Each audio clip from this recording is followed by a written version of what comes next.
Pass the 40 pass the 40 cause my mother's not looking. Hey, what's going on, everyone? Another episode of Past the 40. Our guest today is Aaron Stelle. Aaron, what's happening?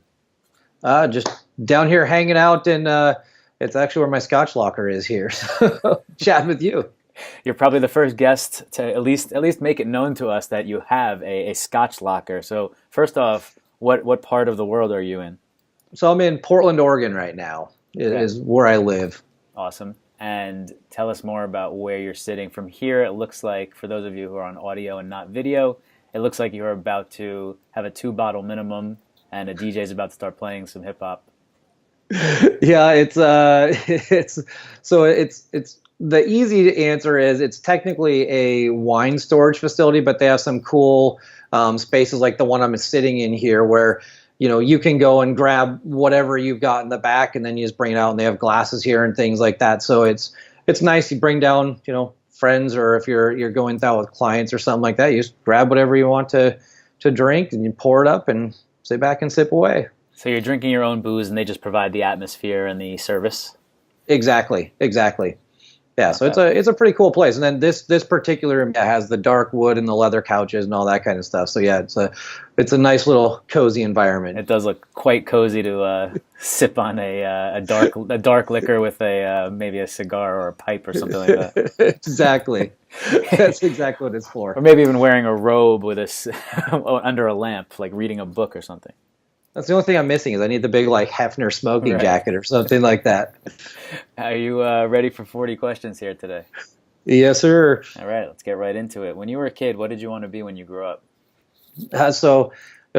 Being right at 40, I'm like a lot of kids. I watched Top Gun, and I was sure I was going to be a fighter pilot. So I wanted to fly around and, basically do everything Tom Cruise did in Top Gun. At what age did you realize that might not come true?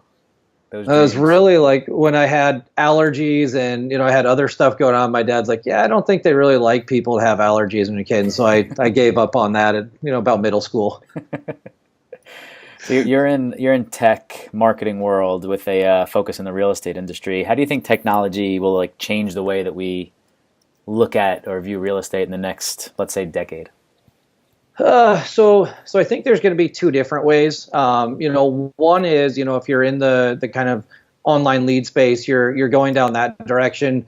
I see where bots and things like that are becoming, a way to communicate, at least get the conversation started before a person has to get in. So, even auto conversations, there'll be a lot more information that way. The other thing that I'm seeing now is, even stuff like what we're doing here with Skype, where, traffic in Portland, sometimes it's not terrible, but there's times where it's really bad. And so, virtual walkthroughs, even sitting down with clients where you're doing it via video instead of, having to drive across town in order to actually chat with somebody or let them in. So you'll be able to use it to really get a lot more of the information before you even step foot in the house or deal with people. What about virtual reality, where you can kind of be in the house from your home? Is that going to be a thing, I assume, at some point? Yeah, they're doing a lot of stuff with that. Both virtual reality and augmented reality, where the virtual reality, walking through and even having videos kind of pop up around you and say, oh, this is the brand new range, and this over here, and so they can talk about features and walk through. That's pretty sweet. And then the augmented reality, where you can flip around and you're like, oh, the grocery store is a mile this way and the gas station's 3 blocks that direction. And, whatever you're looking for, it just kind of pops up on your screen. So I definitely see more of that coming in, especially as the technology gets faster, and a lot of it's just going to mobile. So you won't have to have a separate device.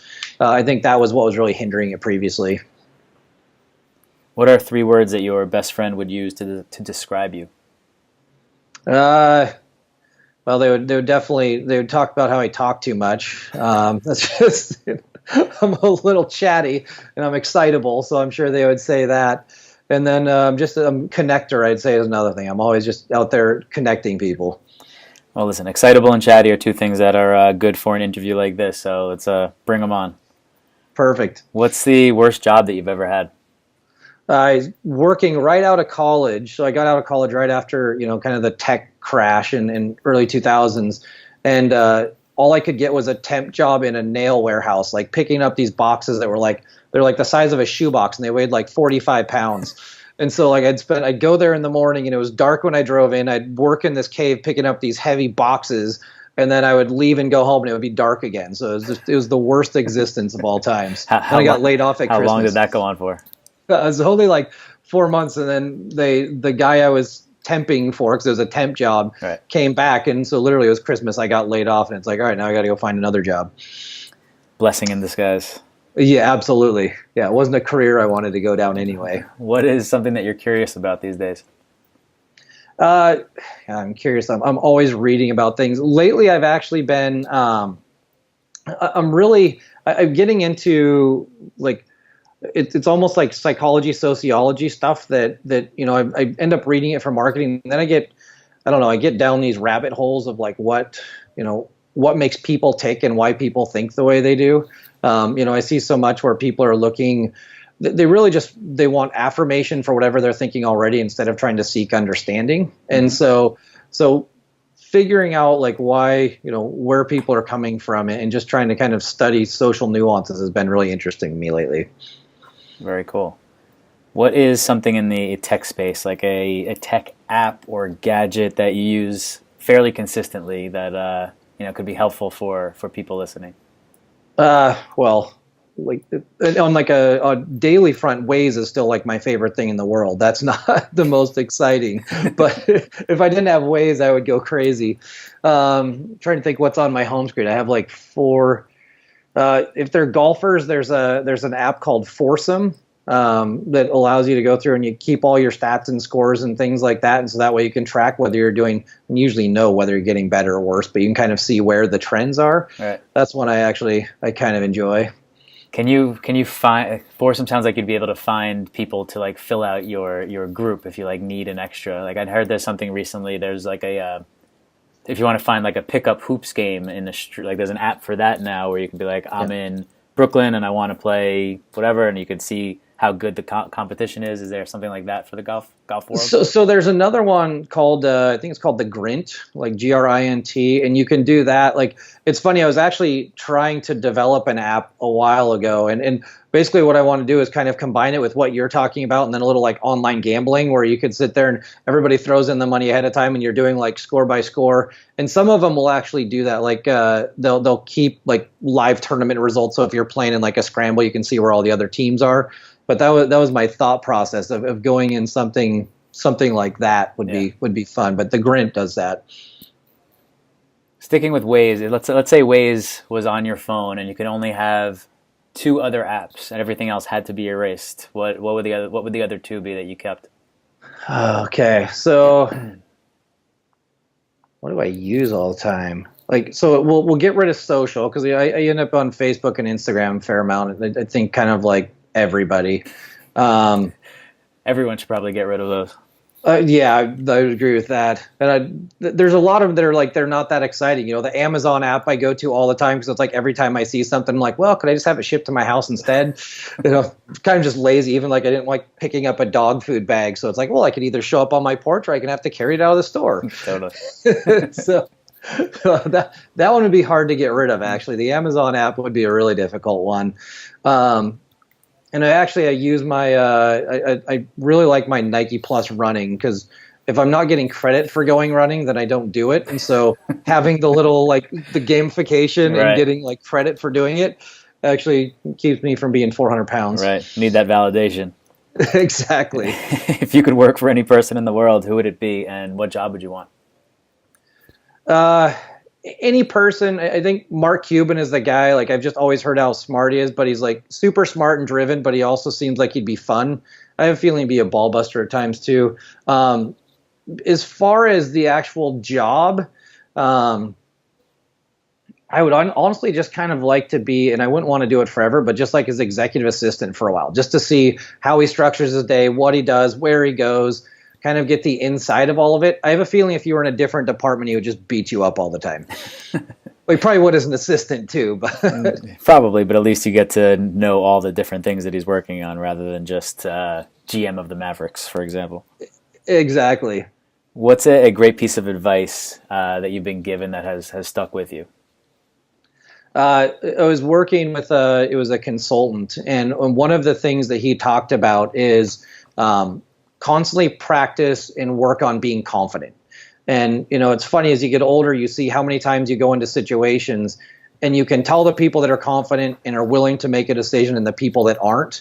And, we all have insecurities. We're all people. None of us are just like naturally confident in every situation, but it's like find the things that you can be confident in and then, have that as your baseline and then work on trying to get confident in more situations. Stretch yourself and become confident in more things. I've never been to Portland before. If I came to visit for 24 hours, where would you take me? Well, this would be one spot. So I'd take you down to the Scotch Locker here. Obviously. We would have a little of that. If you're 24 hours, the cool thing about Portland, it would be depending on, summer or winter. But, I'd drive up through the Columbia River Gorge. There's waterfalls all through it, less than an hour away. You could even loop around, hit Mount Hood, and there's like Timberline Lodge and some places up on the mountain that are really pretty. So it's outdoor stuff.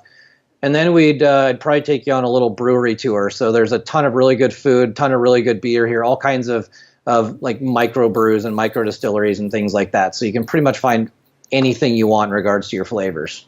Very cool. And you're born and raised there? Yep. I was actually just south of town, a little town called Canby. But yeah, born and raised. Every time I leave, I end up loving this place even more. When have you left for an extended period? Longest was actually in college. I studied abroad in Australia. But no, after that, it's always just been trips, no more than like a month. So leave for a month and end up coming back, and it's still homey. Who is your celebrity crush, if you have one? It's funny, I don't really get into that all that much. Like, I would say somebody that just seems cool. So like, and I think I even put it on the sheet, Mila Kunis. Someone that actually seems like a normal person. Who knows who she is? It could be just pure screen thing. Sure. But I would go with that. You're not the first one to bring her up in this question. That's not shocking. If you could have a drink with a fictional character, who would it be? Fictional character, I would say we'll go with Bruce Wayne on that one. So that way, you could. I don't know if I would know if he's Batman or not, so we'd have to figure out that. But either way, it's like he's got access to everything. He's got, he's been all over the world, so I'm sure he'd have some incredible stories. So it'd be fun just to chat about him getting beat up or thrown around or whatever happened to him and how he learned all the things he knows how to do. Would you have a preference between Adam West or Clooney or Keaton or which Bruce Wayne? I actually want. I liked. Oh, I can't remember his name. Who's the guy in the latest ones? The Dark Knight Rises and what's the guy's name? I can't believe I'm blanking in the same exact time you are. Do you know it's from Christian Bale? American Psycho, right? Yeah, Christian Bale. Yeah. That would be my favorite. I can't do Keaton or Val Kilmer. Those guys. I can't really do those guys so much. But the new ones are cool. I know you're a big golf fan. Is golf a sport? Why or why not? Oh, that's a great question. I would have to say yes, but it's it's a sport because it really is. It's all about the person doing the work. It's you have to hit the ball, you have to do it. It's not like so my caveat would be, and I've had this argument with a couple of people who are like NASCAR fans, and I'm like, it's not a sport, it's a skill. The car does all the work, even though you're talented and you're behind it. Mm-hmm. Like with golf, like you actually have to physically make it go wherever it's going. So I'll give it a sport, but it's definitely on the verge. It's not athletic. I'll say that. It's a sport, it's not athletic. Sport, but not necessarily athletic competition. Yeah, you see a lot of very unathletic people that are real good at golf. That's very true. I remember one of my friends back in the day who would argue that it's not a sport. One of the things he would say is, if my 70-year-old grandmother can beat me in it, it's not a sport. that's actually that's true. I can get that, but I'll give it a sport, not athletic. We'll say that. How did you celebrate your 21st birthday? On the actual day, I was working. I was working at a club, like a gym, actually. Like it was this big kind of club gym thing, and so I just went out with a handful of coworkers, and at that point, I really didn't drink that much, and they bought me a couple of awful shots, like people do. Then they want to torture you, right? And I got drunk real fast and had to go put myself to bed. So it really wasn't a super exciting 21st birthday. Pretty wild. That's what, yeah. People have far better stories than what I do on that one. What's a piece of advice you would give to your 20-year-old self? It would go back to what I talked about earlier. Is like just be confident in yourself. Especially when I was 20, it's like I was always second guessing things, and I would tend to not go into situations confident. I would just kind of wait for other people to take the lead. And it's like, no, be confident who you are. You're smart enough. You're capable of what you're trying to accomplish. And you're like, as I've learned as I've gone along, a lot of people, kind of puff up and pretend to be something they're not. And once the rubber hits the road, you'll probably outpace most people. So that's what I tell my 20-year-old self. All right. What is something that you tried that you will never try again? I'll try most things twice. It'd have to be food. I mean, I've definitely had a couple things that were just awful. I would like to say tomatoes, but I keep trying and I keep hating them. I don't like tomatoes either. They're disgusting. They're the devil's fruit. What is a food that I tried that I just really hated? Come back to that one. I'll get just an update on that, because I've definitely tried some things that are really terrible. You got it. If you could give a TED Talk on any subject, what would it be?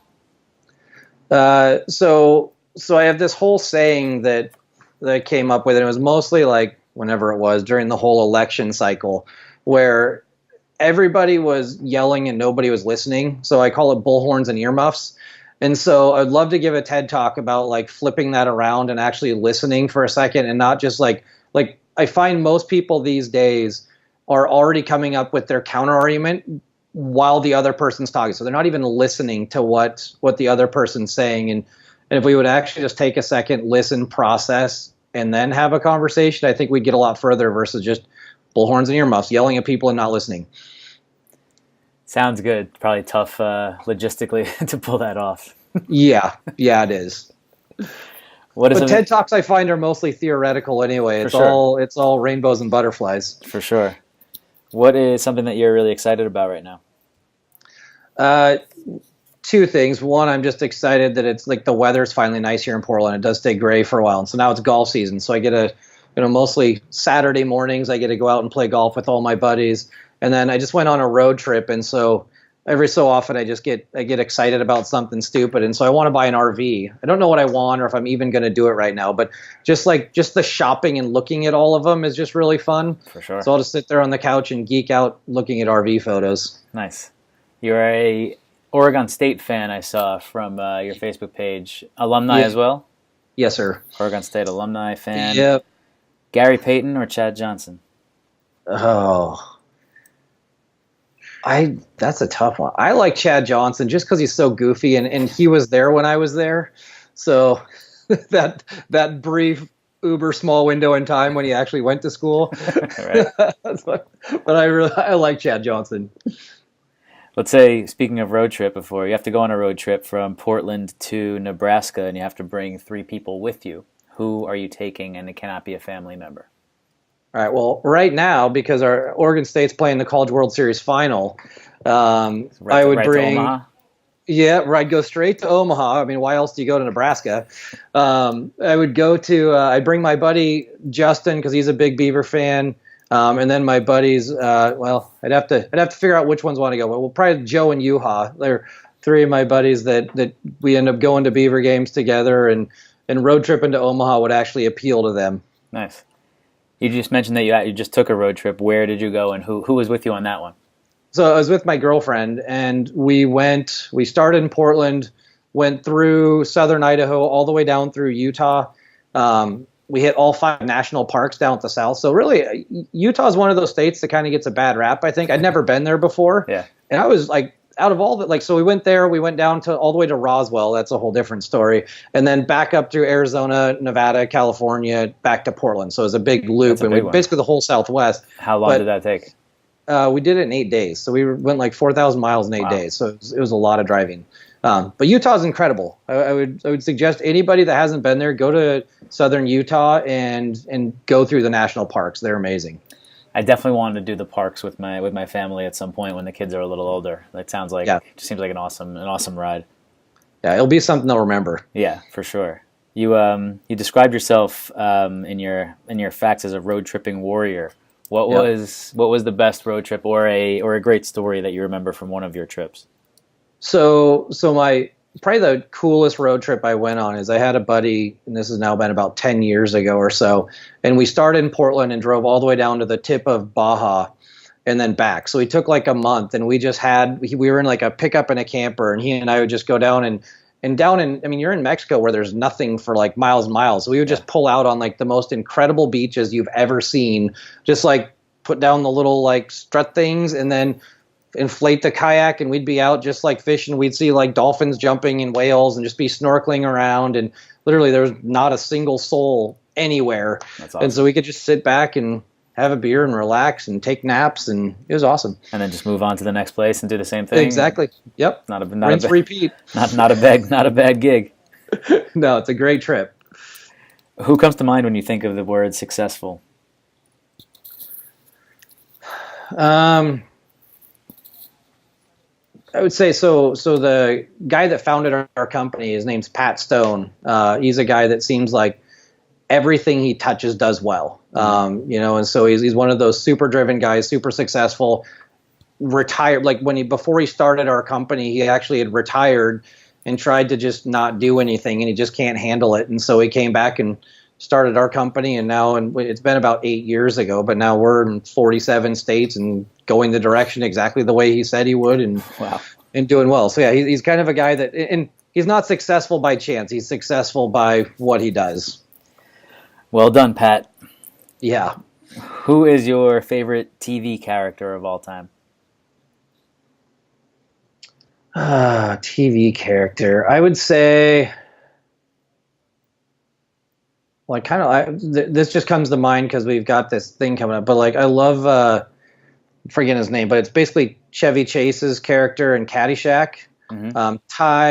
Ty something? Anyway, but it's love because he just like has money. He doesn't really do anything. He just sort of wanders around. Hangs out. He plays golf. Yeah, he's like they pick up the check. He's like, keep it. It seems like a pretty good life. He's fantastic. If you won the lottery tomorrow, what are 3 things you know for sure you would do with the money? Well, so I have visions of being a snowbird at some point. So I would get a place either in like Palm Springs or Phoenix or something like that, so I could at least go down there at times during the winter. Mm-hmm. I'd probably buy the RV because that's what's on my brain right now. I'd find something there. And then the other one would be more sensible. I'd end up either, I'd be paying off debt for like my family so they could actually come hang out with me, and I would pay off all of my debt so I wouldn't have any, house payments or anything like that anymore. So, and I'm assuming like Powerball money here too, not like some little piddly thing. Yes. So it's life-changing money. Huge life-changing F-off money. Yeah. Exactly. So that's why I would make sure my whole family is set up, extended family is set up, and I'd throw a big party and then have all my friends and stuff for that. And then I would get myself a way to be a snowbird and just go around in my RV. Get in the RV and just get out of town. Absolutely. For your last meal, what would you have? I would go with like a tomahawk cut steak. I'd have to have like garlic mashed potatoes. And then I probably would throw a lobster tail in there just so you get a little surf and turf. And then I'd be drinking whiskey with that, and it'd be pretty incredible. You always got to throw in the lobster tail for any real quality meal. 100%. What if we were to stick with the whiskey? If we were going out tonight, like drinking, like really drinking, okay. What would be your beverage of choice? Obviously, I think it's going to be a brown liquor, but give me a little more specifics. If we're going to where we're going to be drinking a ton of it and it's going to be like an all night long thing, I actually end up usually going like vodka sodas. I go something simple like that. Otherwise, I'm a big fan of like Jameson rocks or even like Jameson soda. So that way it's like, you get a little flavor to it. Mm-hmm. I love my brown liquor, but I don't really like mixing it most of the time. So most of the brown stuff I want to like kind of just sip on and savor. It's not for the big night on the town. Right. It's more for hanging out on that couch with some friends. That's exactly what it is. It's for relaxing. If you could have personally witnessed one event in history, what would you want to go back and see? So the big one, it would depend on perspective, but like from a time standpoint, I would love to have been one of the guys that landed on the moon first. So even if I'm just sitting in the capsule watching, Neil Armstrong come down the ladder, like I think that would be incredible. Yeah. Otherwise, I'd want to go all the way back to like Roman times and see one of their armies like sacking a village and see what it really looked like. Totally different thing, but nice image there. Yeah, I know, not ideal, but I just kind of want to see what Roman armies really looked like. What is something that you're great at? Something I'm great at. I'm great at I'm great at reading people, like sitting down and having situational awareness and being able to figure out like, who's uncomfortable, who's feeling like they're included, who's not, trying to bring people in, paying attention and like not over talking people for the most part. Even though I'm a talker, like I can usually figure out when I'm over talking people. So I'm pretty great at being socially aware. You're doing great so far, just to update you on your talking status at the moment. I appreciate it. What music group would you want to play at your next birthday party? I'd have to go with Def Leppard. Like we're gonna go full on 80s old school rock and the one armed drummer.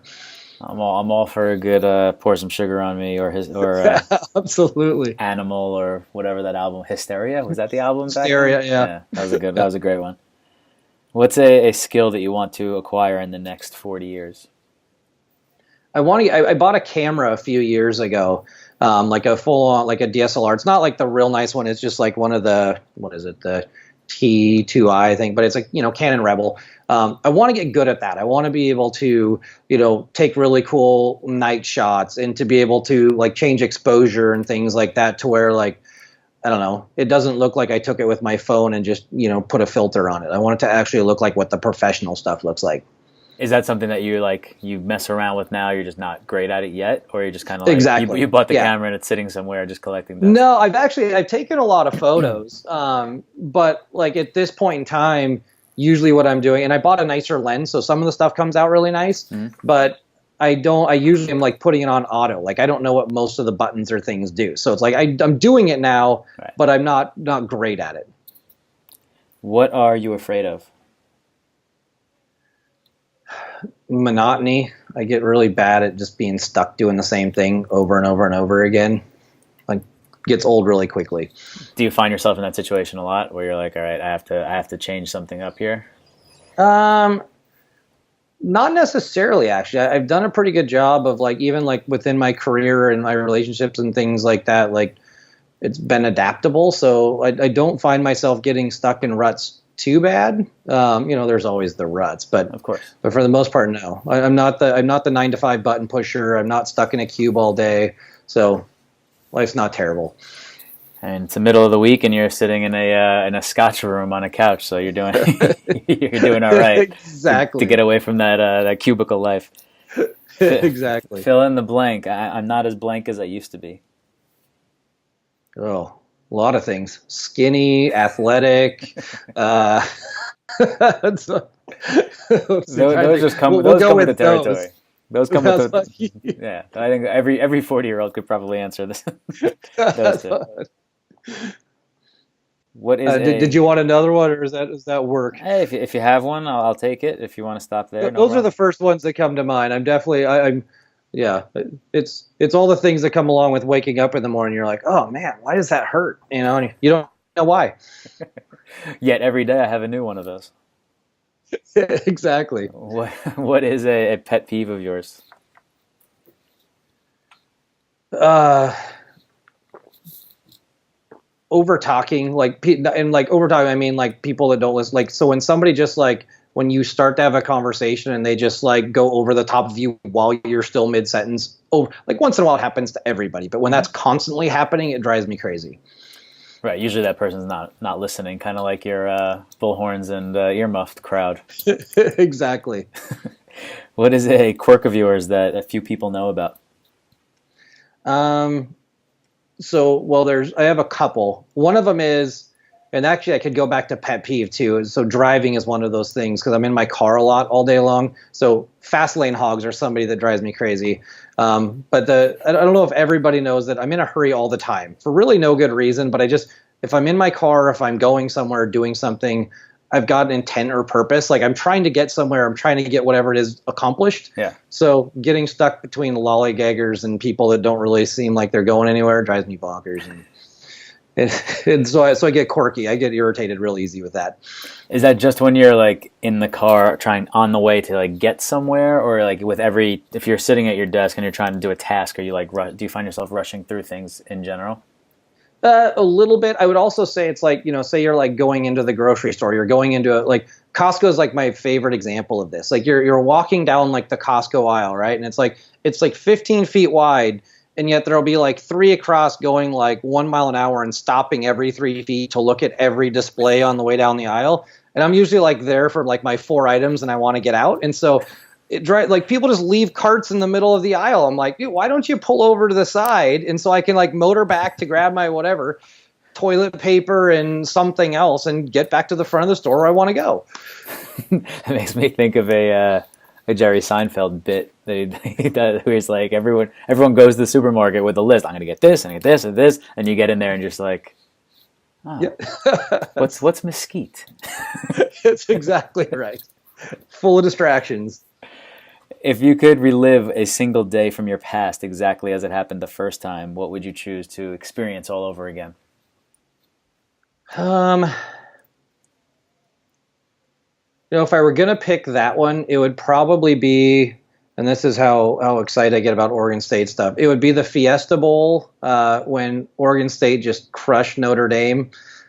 That was a really good day for me. Like it was just, sitting there watching the game, everybody thought like, it's like, who's Oregon State? And then, you have down there with some really good buddies and having some drinks. And that was a good day I could relive over and over again. What year was that? 2000. You were still in college. You were a senior in college? Yep. I was actually a junior in college because I took the long route to get through college, but right. Yep. Smart move. Yeah. But I totally get that. Football, I went to the University of Michigan, so football was a big part of my my time there for sure. I can appreciate that too. What is a great compliment that you received that has stuck with you? I got one. It was a I don't know, a few months back, and it was actually a coworker, and she just said, she goes, you really are just a great man, and it was meant like in a perfect, in a genuine way, where it was just like, you treat people right, you do the right things for people, and you don't have ulterior motives when you're doing it. And it's like, I thought it was a good compliment. Simple and effective for sure. Exactly. What is something that all 40-year-olds should go in and do or try ASAP? What is it good? I mean, all 40-year-olds should go do or try. I mean, I would say a Scotch tasting would be a great thing for everybody to try. Like it's kind of like wine tasting, you just go through and you like try all the different regions and you just find the one you like. Seems like the whoever's doing the PR for wine tastings is a lot more successful than whoever's doing the PR for Scotch tastings, right? Exactly. Wine tastings are everywhere, and everyone does them, and everyone loves them, but people aren't sipping on the Scotch enough. No, not at all. But they're kind of like wine. They're literally so like varied in their flavors. You can pretty much find one for everyone. Do you have a specific region that you prefer your Scotch from? I really like the Isla stuff, so I like the stuff that most people don't. That super heavy, peaty, smoky, like it's like a campfire in your mouth. Yep, that's my favorite. It's like literal kerosene. It pretty much it is. Yeah. Most people don't appreciate it. Who is someone that you think would be a good guest on this podcast? Let me see. Who just recently turned 40? There's a guy. There's a couple guys that I know, but one is he's my buddy Chris. Chris Fay is his name. He runs a golf travel business, but he's kind of quirky like me, where he just has like a fun sense of humor, and he's chatty and he tells stories, and but he's got the family and kids and all that stuff, so he has whole different kinds of stories. So he'd be a good guest to chat with. There's only room for one Chris on this podcast. So yeah, he spells it different though, so you can still own it. All right, cool. Come at me, Chris. Let's do it. Yeah. If you were hosting this podcast, what's a question that you would want to ask other 40-year-olds? If there's see, I always like to go back and look at, like revisionist things. So it's like, all right, so what is the one decision you made in your life that you think made, the most impact on a go forward basis, like to put you in the place that you're at now? So what is the one decision that you've made in your life that put you in the place you are now? For me, it's find the things that make you happy. For me, I went out. I'm working for a company now, but I work with some people that give me a lot of autonomy, and so it's find a job you actually have a passion about, or find something that you actually can get excited about. So that way you don't wake up miserable every day going like, oh God, another day at work. We all have those days, but like overall, find something that you can actually get excited about in the morning. How long have you been with this company that you're with now? So it's been 8 years now that I've been with this, and then I was always self-employed previous to that. So it's always kind of like chasing my own way through the world. All right. Nice way to go. Fellow entrepreneur. I respect it. We have quickly gotten to the final question here. So what song did you choose to end the episode today, and why did you select it? Let's go with, since we were talking about Def Leppard, let's go with Pour Some Sugar on Me. And it's just because every time I hear that song, it just puts that smile on my face and I grin. How could it not? It's just a great song. It is great. I'm assuming most 40-somethings, it brings them back to, early high school, junior high type of time of their life.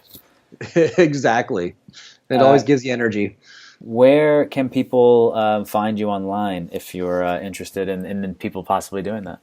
Yeah, so on Facebook, Instagram, any of those, I'm at Aaron Stelle, AARON STELLE. I actually have to fix it a little bit. I've got a website and another, like a Facebook group and page called Aaron's 2 Cents. So it's just Aaron's AARONS, the number 2, and then cents. So that's where I put out. Some of it's just stupid little videos and things I made like on YouTube. Some of it's, marketing and business related stuff that I've done for work. And it's kind of a smattering of random things. Nice. Very cool. Yeah. All right. Check that out, everyone. Aaron, thank you for joining us today. No problem. Appreciate having me on, Chris. We will see you all next time on Past the 40. Have a great day. Thanks again. Cool, man. That was quick. All right, bud. Nice and easy. Thank you. I appreciate it. Well, yeah, you'll have to, when you get all done, shoot it on over, and I appreciate you having me on. Yeah, I'll send you all the links. What's the URL for your website? I'm going to check it out. Aaron's 2 Cents with number 2 or TWO? Yep, the number 2. Number 2. Yeah, and the website's probably the worst of the bunch. I need to go through and update that. It's like a 10-year-old site that I haven't gotten back to lately. How often do you throw shit out there? I haven't been doing it. Like I'll throw it out periodically. Lately, I haven't been doing much with it. Most of the stuff I've built out has been industry things, and we put that on our company site. So I'm just an author on our company stuff. So we have a website called The Modern Day Agent that we build out like product reviews and blogs and things like that. So nice. I need to get back to it. It's time. Listen, it's creating content always finds its way to the bottom of people's priority lists. It's always something like I'll do later. And it's really tough to keep up. Absolutely. So very cool, man. Well, like I said, I'll look forward to hear from you. If you do ever come to Portland, I'll make sure and give you the grand tour. You got it, man. I'll look you up for sure. I'll be in touch. Thank you. I appreciate your time. All right, buddy. Thank you. All right. Bye.